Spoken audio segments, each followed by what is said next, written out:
Welcome into America's Retirement Headquarters, home of the Retirement Guys Formula and America's Medicare Associates. Securities offered through Peak Brokerage Services, LLC. Advisory services offered through the Retirement Guys Formula. Registered investment advisor. America's Retirement Headquarters, America's Medicare Associates, and the Retirement Guys Formula are separate and independent entities from Peak Brokerage Services, LLC.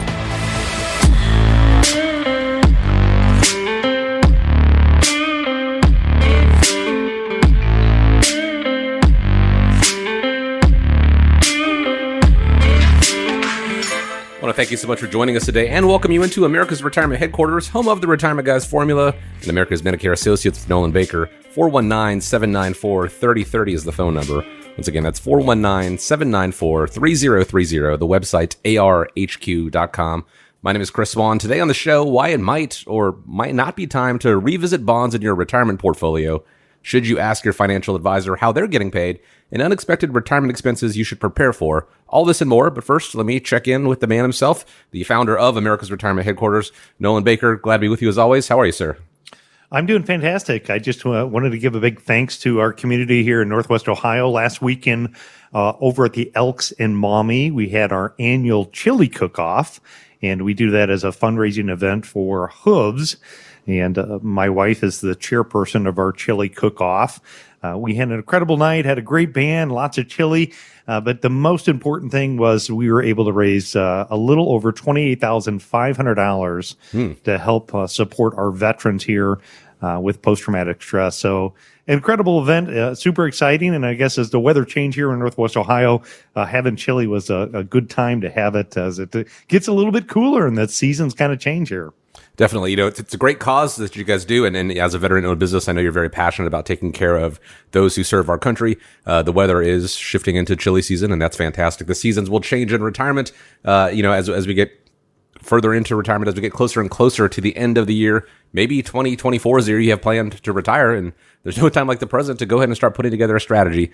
And so America's Retirement Headquarters is ready to have that discussion with you. Let's go ahead and dive in with this topic here. We've had inflation, stagflation, even shrinkflation. Now we're experiencing what some are describing as funflation, which is the recent boom in consumer spending on entertainment and experiences with high demand causing prices to skyrocket, like the Taylor Swift and Beyonce concert tours, for example. Retailers like Best Buy, they're even blaming funflation for its slipping TV sales. I have to wonder, at what point do you advise clients to carve out a category for these in their retirement plan?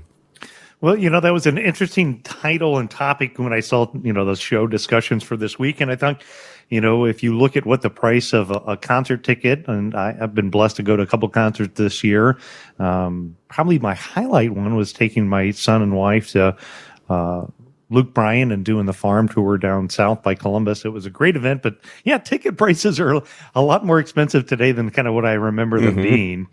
When you're developing a financial plan, I think one of the important things is everybody that's close to her retirement time should have some form of financial plan put together for you.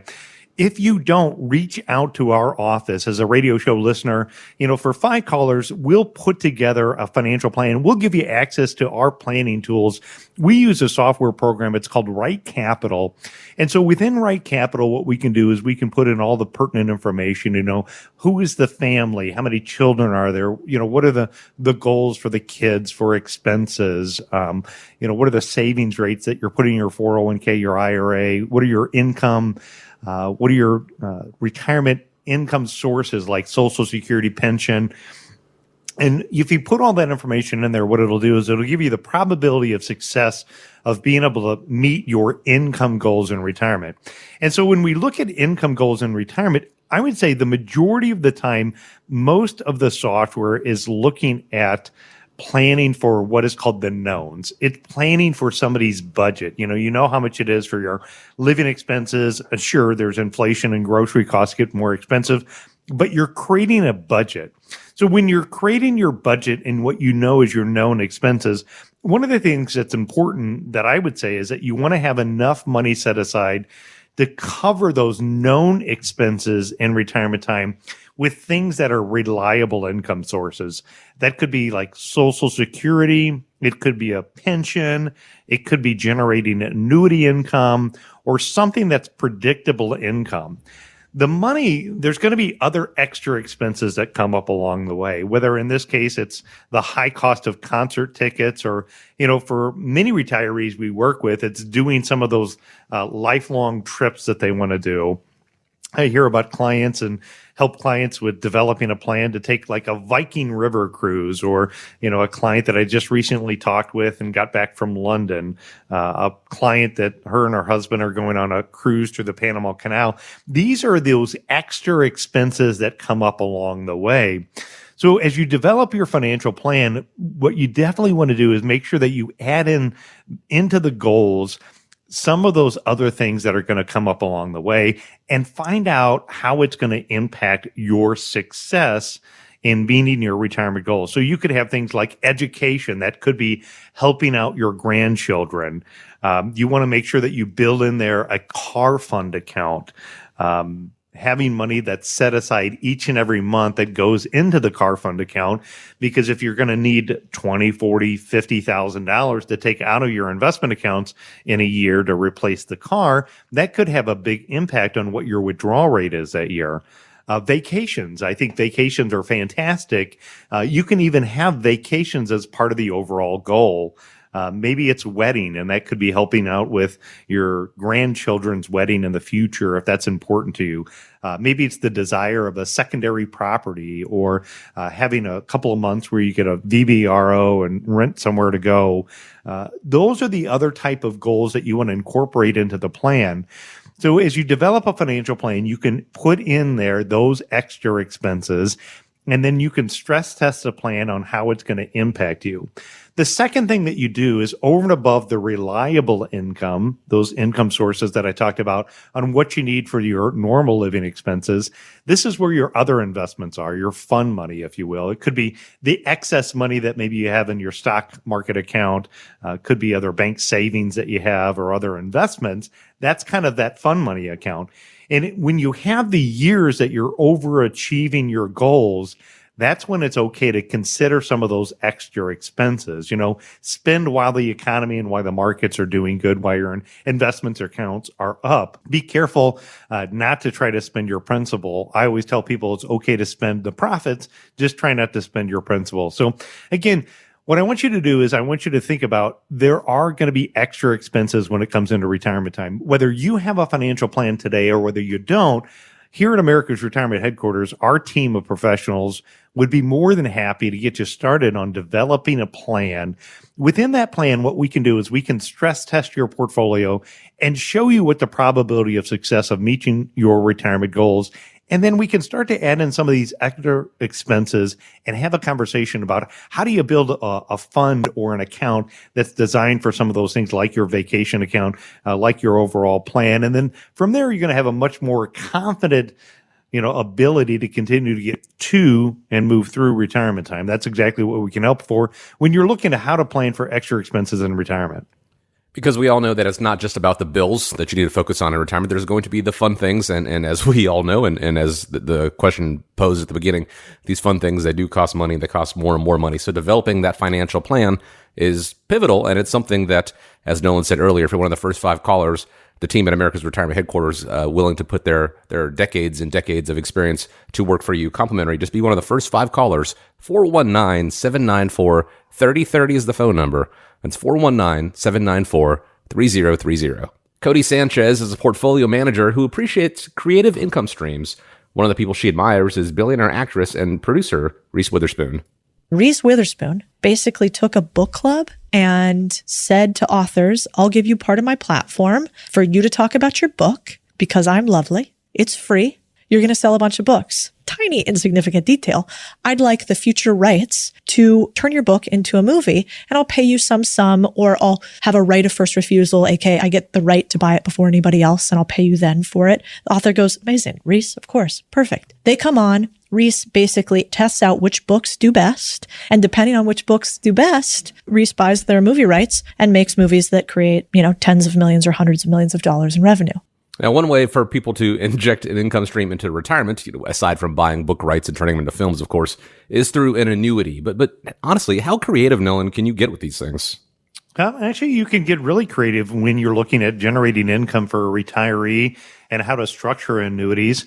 Annuities, at the end of the day, are annuities good for income? The answer is yes. They tend to be, complex products that, people oftentimes don't understand. But when you look at an annuity, the first thing that we have to start with is, what is an annuity? And it's a financial product that's, offered by an insurance company. It provides usually some series of regular payments made either monthly, quarterly, or it could be done on an annual basis. Annuities are commonly used for ways to convert a lump sum of money into a stream of income over a specific period of time, or it could be over the rest of somebody's lifetime. They can serve as a tool for retirement, planning and risk management. There are several different types of annuities that are out there. Each has their own kind of characteristic pros and cons. The most common that are out there are called a fixed annuity. A fixed annuity is a financial product that's offered by the insurance company that pays a fixed rate of return for a set period of time.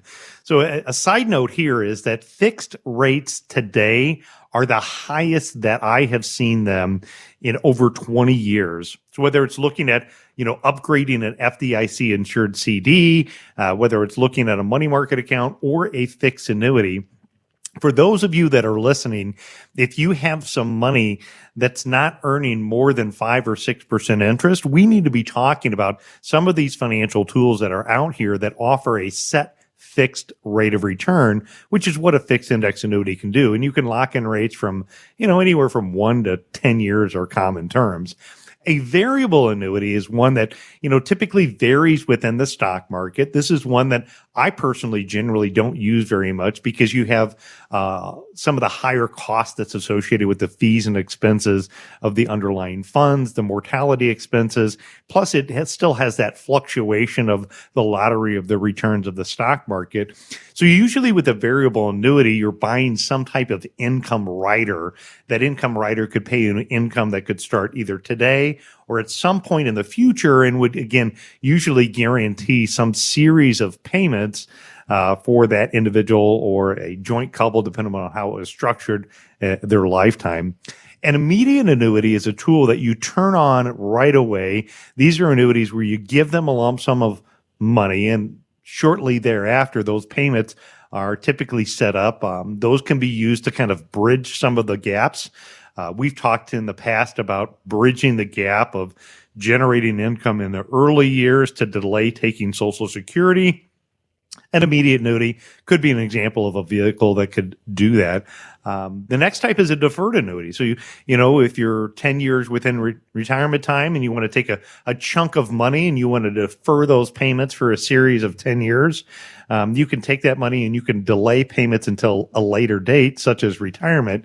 And during that accumulation phase, what you can oftentimes do is continue to make contributions or invest that lump sum of money in a tax-deferred vehicle that pays out in the future at a future rate. You have a life annuity. That's an annuity or a life annuity payout that pays an income for the rest of the annuitant's lifetime, no matter how long they live. The type of annuity is used to kind of mitigate the risk of longevity of outliving your income. Also very popular today, we have what is called fixed index annuities. So a fixed index annuity is kind of a hybrid vehicle. What it does is it allows an investor to participate in a percentage of growth while protecting them against market loss in the event that the underlying investment goes down. And even in some of those vehicles, you could add income riders on if that was important to you. But annuities, they can be good financial tools, for retirement time when you're looking at utilizing the income because, again, the word guaranteed means based upon the claims paying ability of the issuing insurance company, you can buy an income guarantee for a set period of time or for somebody's entire lifetime or even for a husband and wife for a joint lifetime. It's going to help address what is called that longevity risk. Some people are concerned about outliving their income, and that allows you to take some of that risk and put it off into an insurance company. There can be tax benefits in certain situations, depends on, again, how the annuity is structured, but a non-qualified, non-retirement annuity can provide tax-deferred growth, which can be beneficial, long-term for retirement planning, but it's also important to understand your individual tax situations, as well as make an assumption about where tax rates could be in the future. This is an area that I feel very comfortable with, in my past 29 years of experience in utilizing these type of financial products to help people develop a plan to generate income in retirement time. So the bottom line is if you're considering income from annuities and you want to get educated about your choices, or if you have an annuity and that annuity is a couple of years old, you could be eligible to be able to upgrade that annuity to what's much higher interest today, maybe even possibly get higher income on the account based upon what the structure is. We'd be happy to do an annuity analysis for you and then break it down to you in simple terms to allow you to make a good educated decision about what is right and what are the pros and cons about the annuity you have, and we'd be happy to help you out. All it takes is giving a call, 419-794-3030, with the different varieties of annuities out there. And you think of all the other insurance companies that are out there that offer different sorts. There's literally hundreds upon hundreds of different annuities to choose from. Is an annuity right fit for everybody out there? No. Is it something that you should go blindly and choose on your own? Also no. Having that conversation, seeing if an annuity could be right for you, and then which ones would work best for you, starts with that conversation with the team at America's Retirement Headquarters. Again, having that annuity analysis done, whether it is purchasing a new one or upgrading one, 419-794-3030, or going to the website, arhq.com. Let's turn our eyes to Texas. That's where a couple recently got hit with a $231 speeding ticket just 26 days away from their wedding. Their solution was to include the cost in the cash fund on their online wedding registry. Obviously, this was an unexpected cost leading up to their nuptials. In retirement, we're probably going to face some unexpected costs as well. Can you run down what a couple of those might be and how you can help clients stay on track for those unprepared things?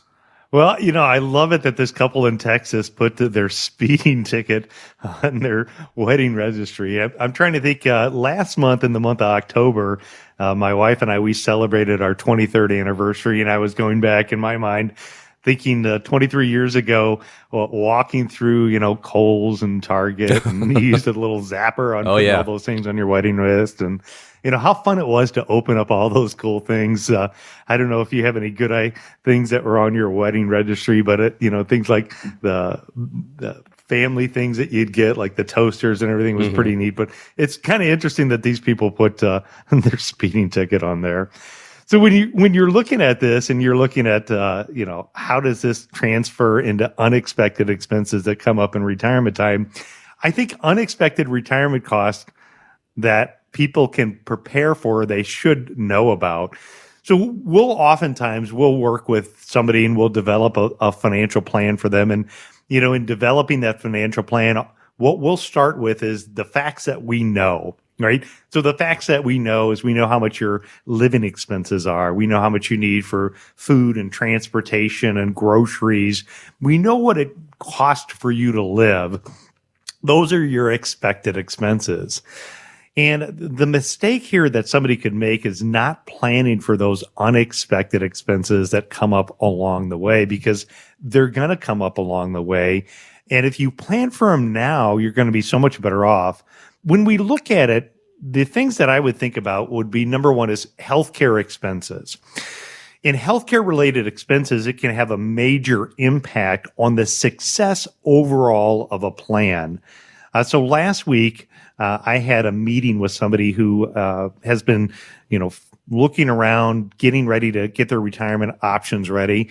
And in situation, when we looked at running the plan and we looked at his plan, if he had a portfolio that was optimized and he had, a certain amount of money set aside in reliable income and then other money set aside in his fund money account, his odds of success of meeting his retirement goals were pretty high when we ran the plan. Yet when we went over and we looked at the healthcare related expenses and we looked specifically at the fact of needing long-term care, his probability of success if he needed long-term care almost went to zero, meaning that type of thing would wipe him out. And so why that's important for him to know is that there's steps that he can take now in looking at things like various annuities have riders that could be added onto the account that could provide, some help if he needs help with his activities of daily living. There's long-term care insurance that can be purchased to cover those type of expenses.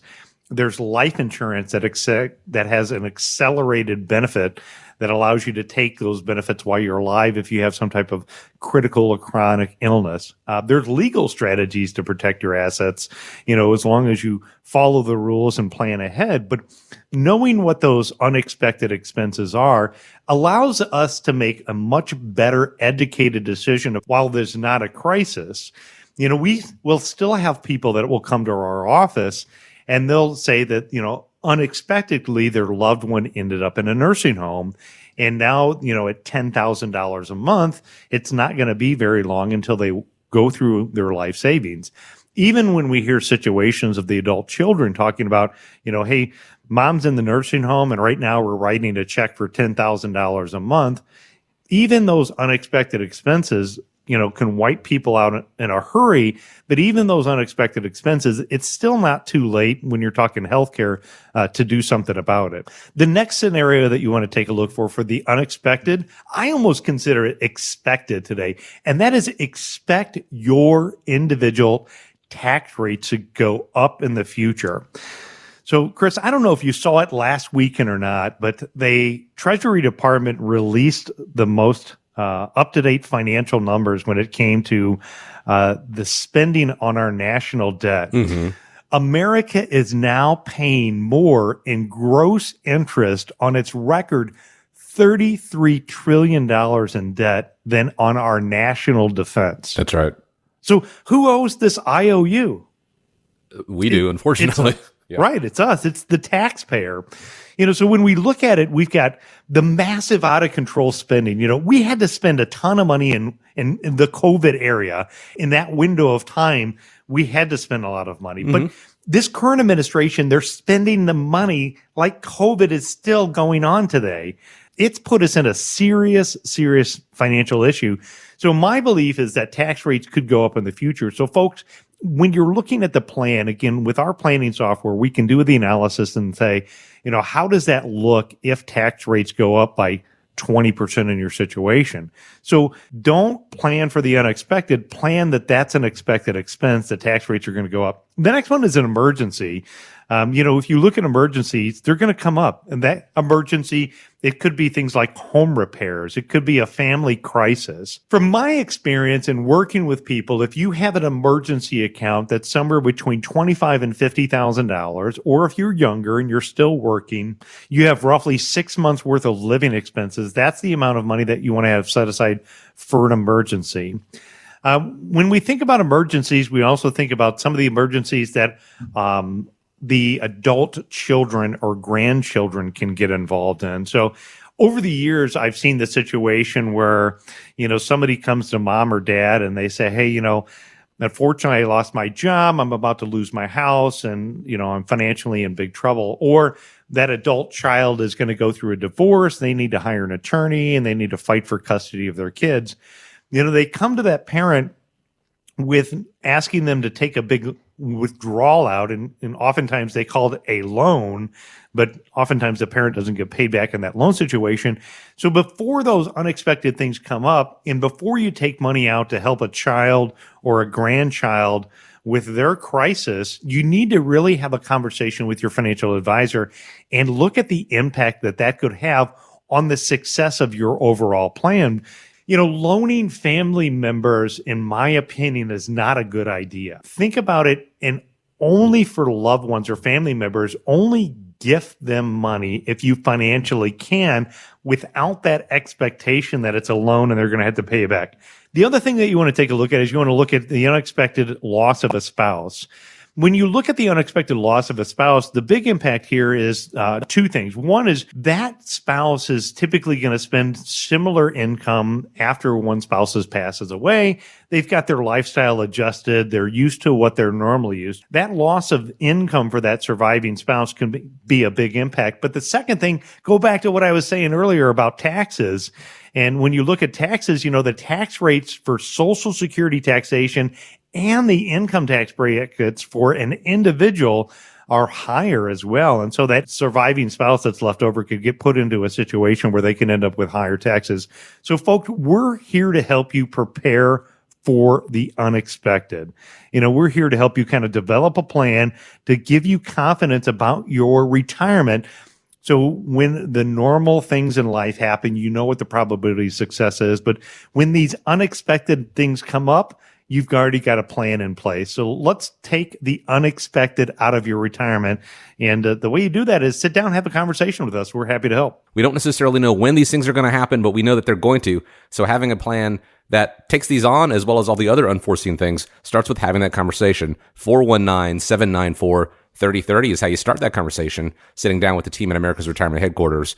419-794-3030. You can also find them on the web, arhq.com. One of America's top personal finance experts believes higher interest rates open a new opportunity. Susie Orman tells CNBC that she's starting to look at bonds more and more. Now I think the play may start to be in long-term treasuries. So I've started to dip my toe in. Every time the 30-year crosses 5%, I buy, right? Because when interest rates eventually do go down, I don't know when that will happen. 1% move down is a 20% capital gain in that bond. So I can play a bond even more now than a stock in a certain level. But I don't know when the top of this bond market is going to be. But I'll let it show it to me. Now, I know one of the classes that you guys teach at America's Retirement Headquarters, one of the conversations you guys have very often is threats and opportunities. Are you also looking at bonds right now as opportunities? And at what point do you say, okay, let's take cash off the sidelines and put it back into stocks? Well, I think, Susie Orman has some good advice to listen to. In fact, I was blessed to do an interview with Susie Orman a couple of years ago when she came out with her new book, and she's got some good insight. So it's, I think, important to kind of listen to her on some of the things that she says, but it's okay at the same time to kind of disagree. In fact, I recently took a trip out to Yale, and I was blessed to sit in class for a little bit and also do some interviews with Professor Getzman, as well as Dr. Roger Ibbotson. And if you look at the scenario, we're in a weird environment right now. So, what Dr. Roger Ibbotson talks about is, are we in an environment, like the 60s and 70s and 80s where you had rising interest rates for an extended period of time? So, back then we had energy issue, we had poor monetary policy, we had, government regulations.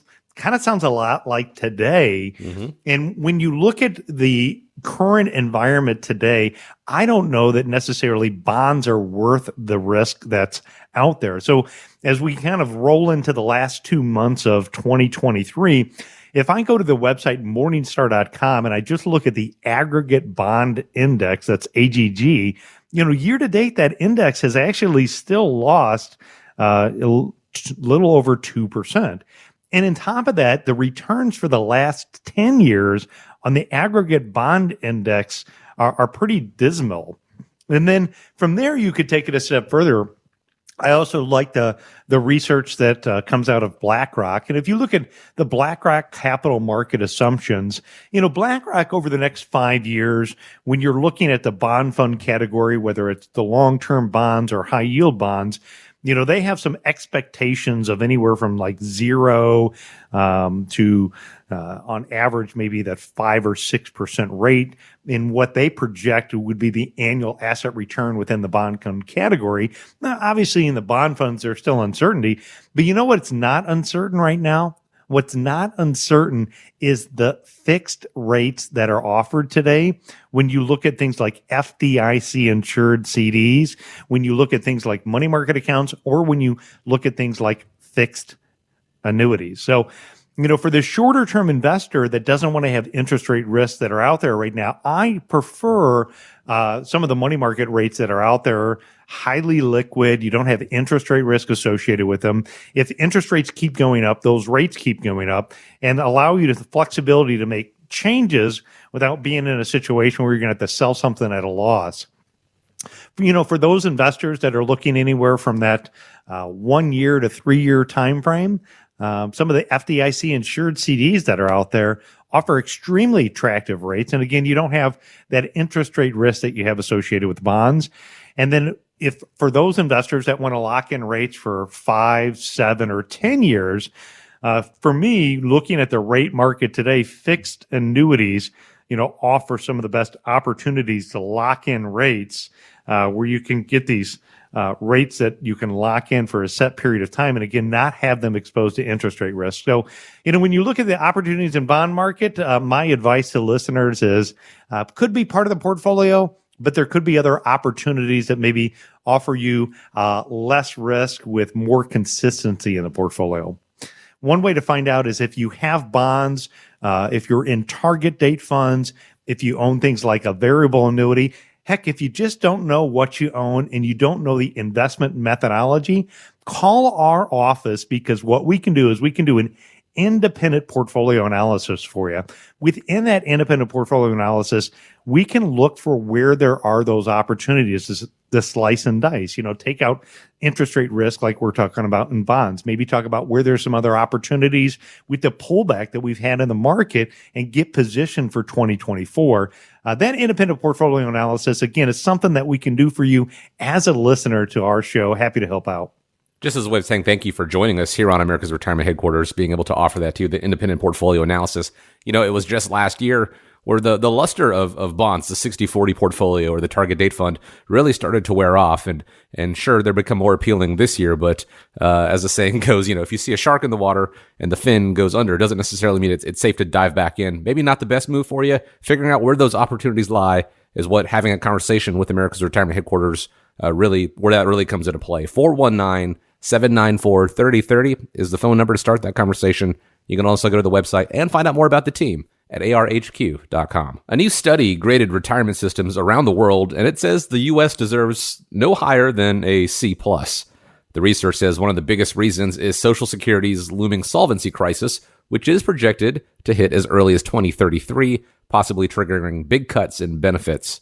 With that in mind, Nolan, how are you guys helping clients plan around this for the future so that their retirement, doesn't get hit with a failing grade?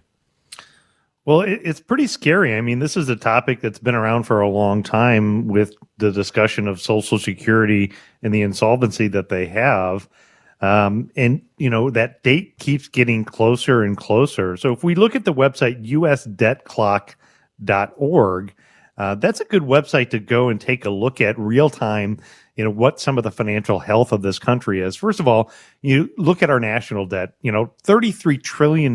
We blew through that in a massive amount of time. The numbers are dramatically going up. The government is spending 124% of the federal debt to our GDP ratio. We were $1 trillion, almost $2 trillion in excess spending last year than what our country brought in. And then on top of that, you look at some of these unfunded liabilities. So we can talk about, the Medicare unfunded liability is $40 trillion. But the Social Security unfunded liability, according to, again, usdebtclock.org, is currently $26 trillion. And in fact, if you look at one of the publications that comes out directly from the Social Security Administration, is they talk about how the fact in 10 years from now, they're expected to only be able to pay about 78% on the dollar for Social Security benefits. And what we've done is we've started to have this conversation with our clients. One of the ways that we can have the conversation with the client is we can take a look at in their retirement plan. What we do is we can stress test the plan and do an analysis that say, what is the impact of Social Security? And if it does reduce its benefits, how would that impact the success of your plan? So we recently met with this individual, Kimberly. She's single and she's a couple of years till retirement, but it's pretty close that she's finalizing her plans.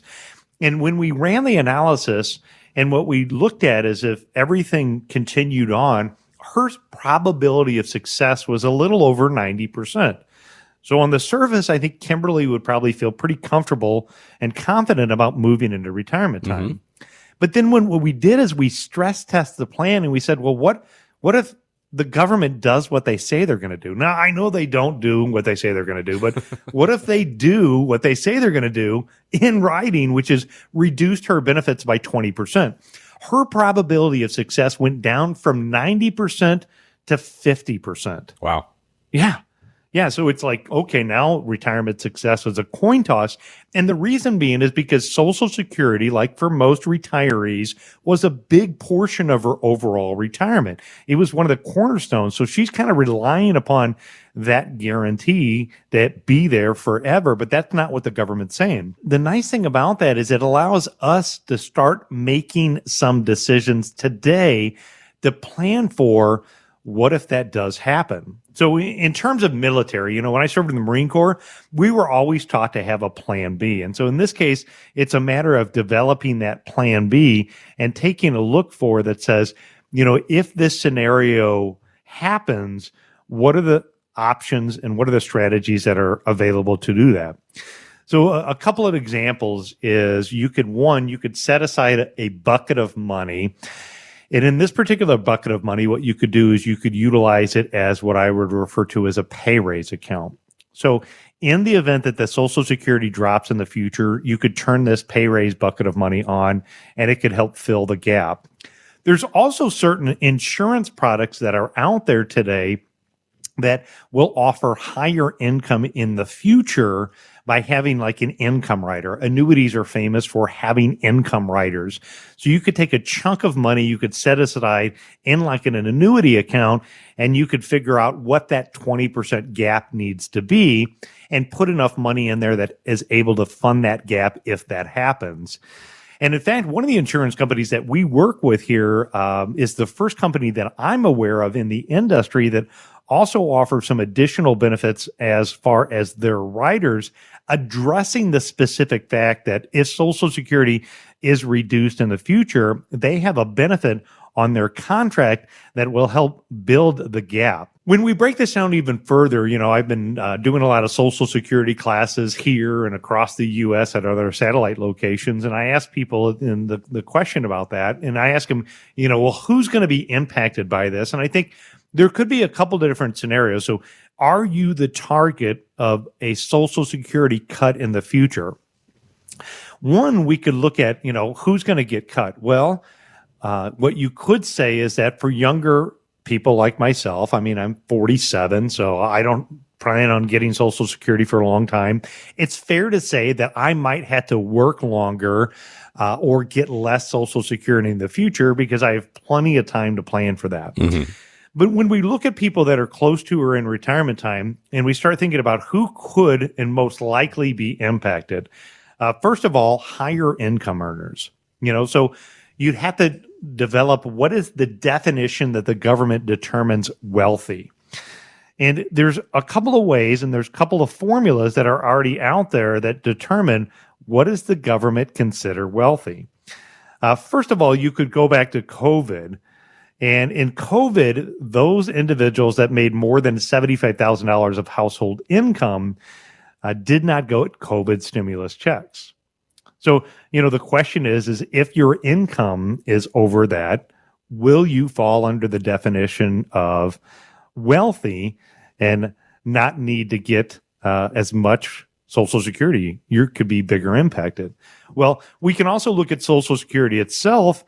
And if you're an individual and you file a joint return and you and your spouse have combined provisional income of more than $32,000, you could pay taxes on up to 85% of your benefits. So if your income levels are over that, maybe you're more at risk than somebody who's just living on Social Security. Maybe they're a little less risk. How about asset test? They could look at the amount of assets that they have and they could say, well, you've saved and accumulated $1 million nest egg. You have enough money. You don't need to do that. And you can afford to take less in that scenario. So if you have large amount of assets, to me, it even further justifies you might want to take and use some of your investment assets in the early years, thus delaying Social Security benefits to get a higher benefit. Because under an asset test, if you delay using those assets, it could be one of those areas that comes at risk. So we can use kind of history as a guideline. In fact, if you want to know how much of your Social Security is at risk, we have a very unique calculator, and we have a way to show you how it can be impacted.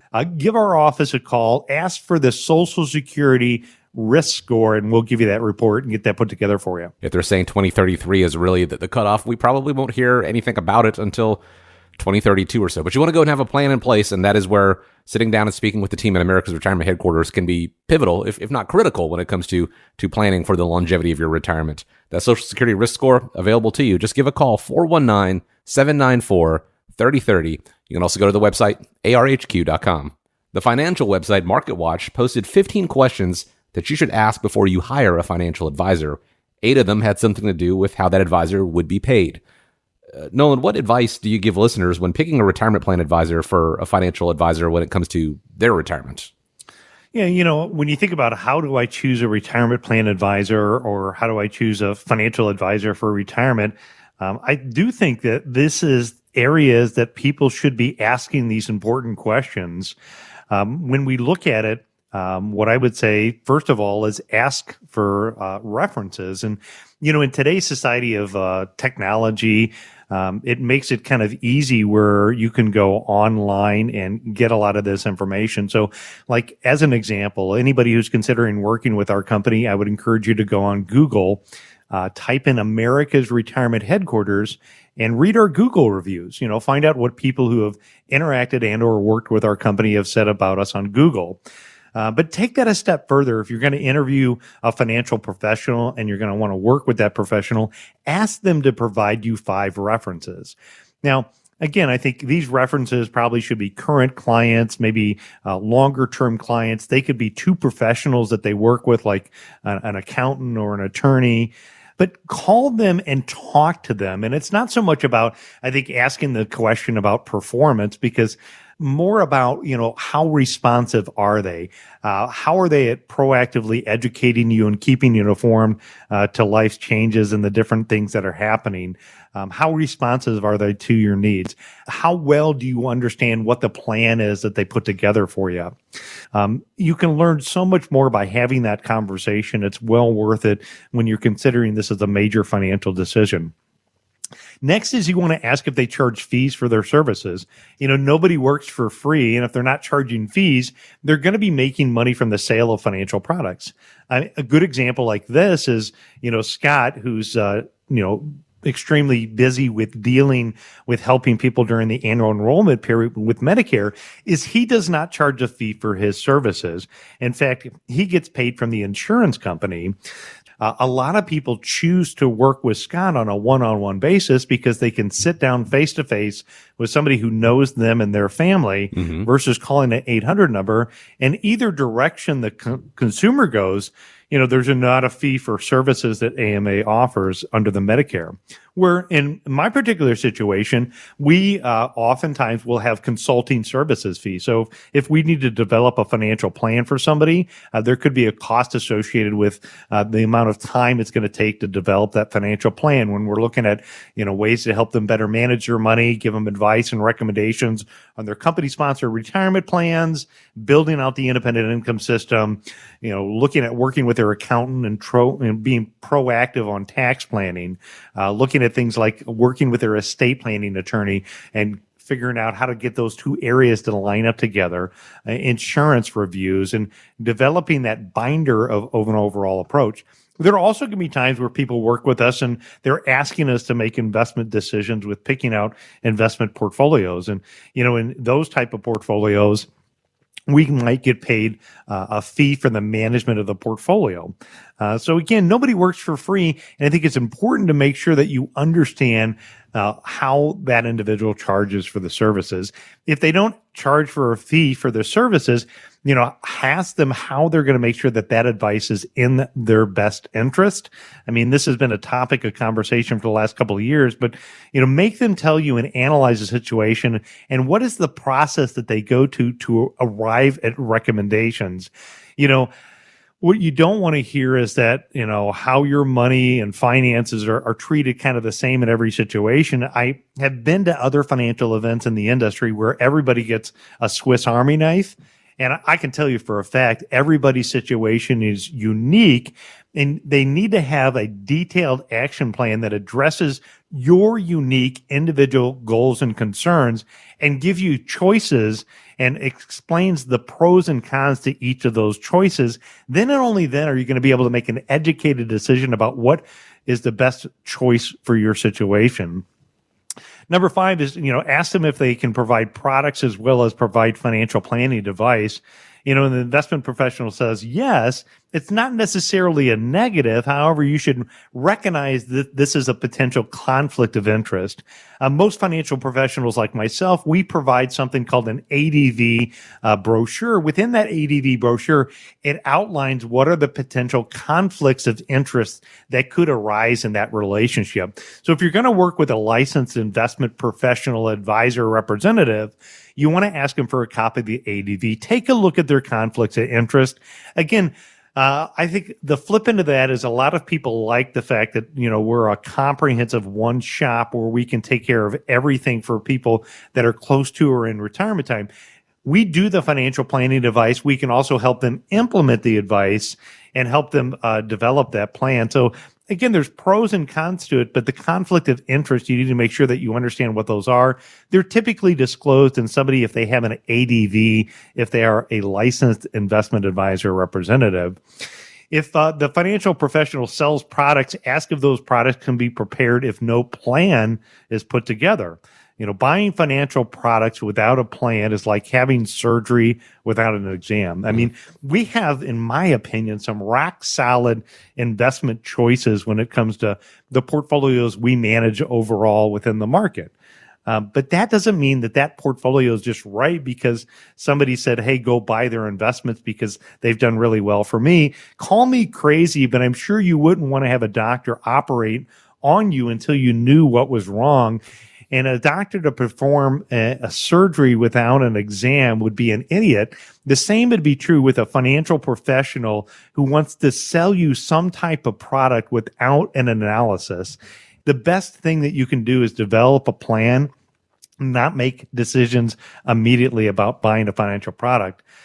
If they're going to charge you a fee up front, a consulting services fee, ask them if that fee, how much they have to pay up in front.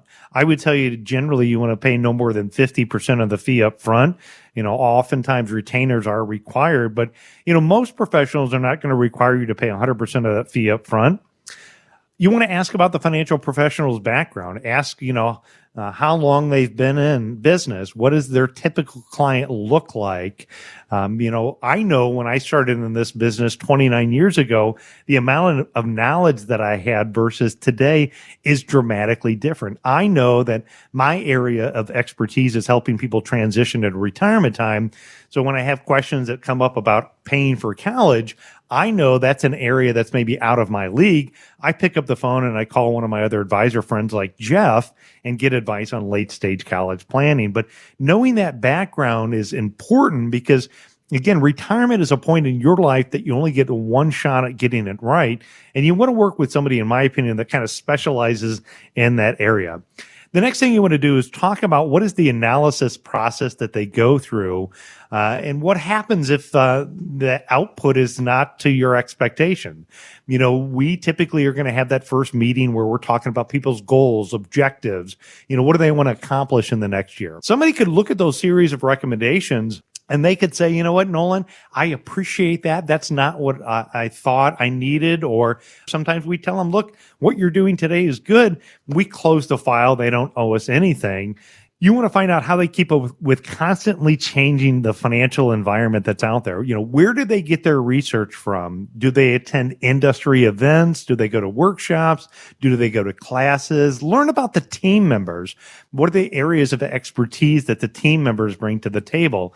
Is it a one person, one advisor shop and they have an assistant? And so the one person is in charge of running the business as well as picking investments, as well as managing your portfolio? Or do they have a team process in place, and that team approach can help you kind of develop a process to make sure each person is looking out for these? So then you want to ask the financial professional how many clients they have and how many new clients that they plan on taking on.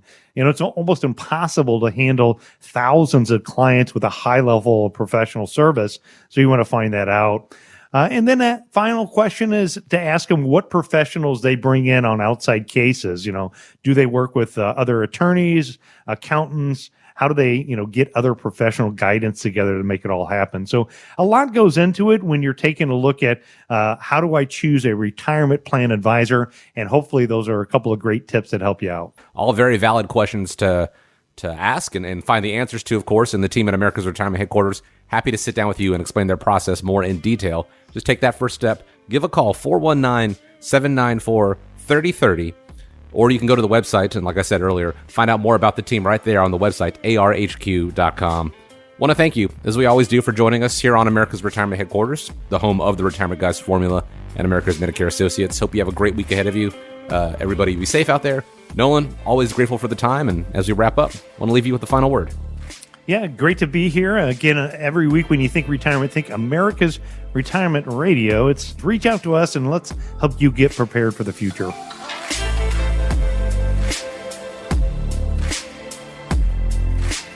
America's Retirement Headquarters is located at 1700 Woodlands Drive in Maumee, Ohio. You can reach them by calling 419-794-3030 or online at americasretirementheadquarters.com. Exposure to ideas and financial vehicles discussed should not be considered investment advice or recommendation to buy or sell any financial vehicle. Investments can fluctuate and when redeemed may be worth more or less than when originally invested. Nolan Baker is not affiliated with nor endorsed by the Social Security Administration or any other government agency and does not provide legal or tax advice. Please consult with your attorney, accountant, and or tax advisor for advice concerning your particular circumstance. Annuity guarantees rely solely on the financial strength and claims paying ability of the issuing insurance company. By contacting us, you may be provided with information about insurance and annuity products offered through Nolan Baker, Ohio Insurance License Number 27787.